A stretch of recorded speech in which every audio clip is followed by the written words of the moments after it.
Let me start this off by saying I have no nostalgic connection to the Jurassic series whatsoever. I never watched them when I was younger, so I have no heartstrings that this film could have possibly tugged on to make me enjoy it more than what was presented. I am not implying that there is something wrong with enjoying these things from your childhood that are revitalized, but a vast majority of the reviews for this movie that I've seen have nostalgia being a central theme for their enjoyment, so I felt I needed to address that. There are no rose-colored glasses here, and probably for the better. Had I did enjoy these films prior when I was younger, I would have had the fondness tarnished by this weak and poorly executed film. Before there was any contention with the argument, oh, it was fun or it was entertaining, that doesn't affect the quality of a film in my eyes. The Room was entertaining, but is objectively one of the worst films ever.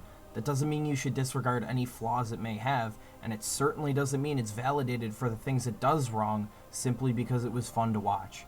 This is a poor justification, attempting to sidestep any real discussion about the pros and cons of a movie. Now, to be fair, I can see this argument used for a film like Kung Fury, say, simply because this is the sole thing it attempts to achieve, to be a dumb, fun, entertaining movie. Nothing more, nothing less, and nothing that should be taken too seriously. But with subtext about divorce and animal rights, it's obviously not what Jurassic World was setting out to do. Now let's start this off by saying a majority of this film relies heavily on convenient things that were written into the story. For example, we are introduced to the parents of two of the characters in the film, sending them off to visit their Aunt Claire, who runs the theme park. You're gonna have so much fun.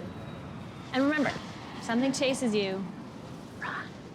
There was literally only two reasons we even had this scene to begin with.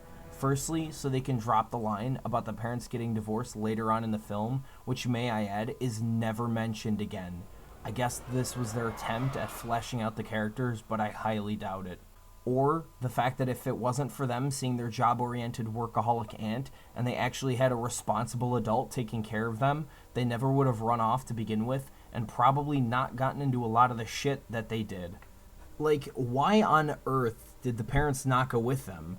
They clearly state that one's like high school age and the other one's probably in middle school. So was it because of the parents' jobs? Because we briefly see they have them in the film. But I really doubt this.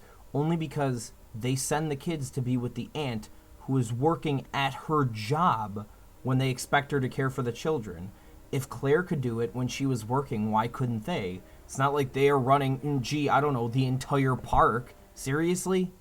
Now this leads me to my next point. Why did they bother making it seem like Claire was at all in the wrong for not paying attention to the kids? She has tremendous responsibility to uphold in watching the park. The film makes it seem like she's at fault for most of the bad things that happen to the kids because she was too focused on her work. Perhaps a character with less on their plate could be watching them. The more I think about it though, I probably wouldn't want to watch those kids either. Oh, I'm the socially awkward intellectual kid who happens to have a lot of trivia about the central point of this movie. I'm the angsty teenage kid who thinks he's a badass, but after a traumatic experience will learn the error of my ways and open up my heart. Oh, perhaps them and, we need dinosaurs for the military cause, contrived villainy could, get together or something. Give me a break. Now, it's actually kind of ironic, I'd think, that the characters are so shallow, yet the film makes it seem like it has a lot to say. There's an overlying theme with the constant debate of bigger, better, more teeth, which seems like a sly social commentary on the film industry as a whole. People want bigger, louder action movies, more blockbusters, more summer movies. We literally have a character in a Jurassic Park t-shirt who talks about the events of the first film with like an awe to it to represent the audience. This would have been perfect to drive home the point that they were reaching for if only the rest of the film was better executed. This is a case of having your cake and eating it too.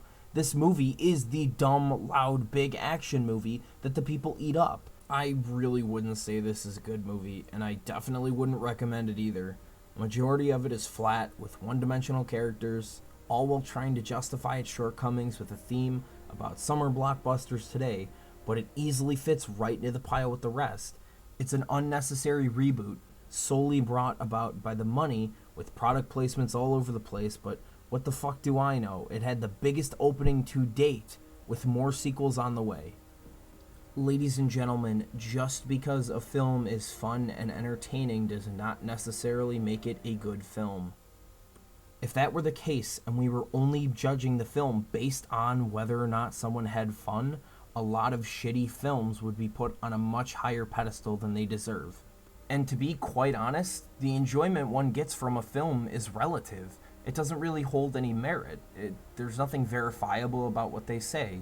Yet, if I say something like, the characters are underdeveloped, or the plot is this, or the story is this, or whatever, at least that's verifiable. You can see that in the movie, and then figure for yourself whether you liked it or not, whether that helped or hindered the film. Long story short, just because a film is entertaining or fun and you liked it, doesn't necessarily mean we should overlook any flaws that it has.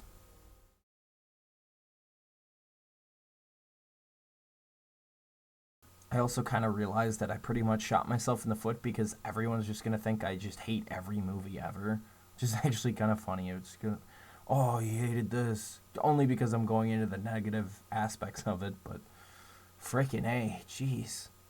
To the 10 people that are going to watch this and presumably dislike it, I'm sorry.